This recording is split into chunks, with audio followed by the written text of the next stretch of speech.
सुरुवात होते आणि रात्र संपता संपता तर त्याच स्वप्नांची पूर्तता किंवा त्या दिशेने वाटचाल तरी होते आणि पुन्हा नव्याने मन हलके करून त्यात नवीन स्वप्न बघण्याची उमेद निर्माण होते.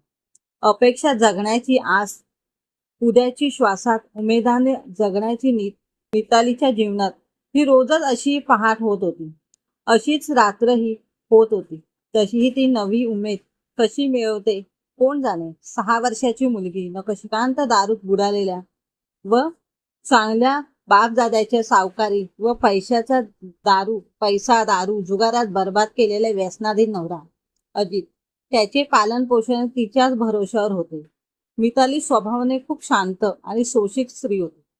उलटून बोलणे किंवा प्रतिकार करणे हे जणू तिला ठाऊकच नव्हते.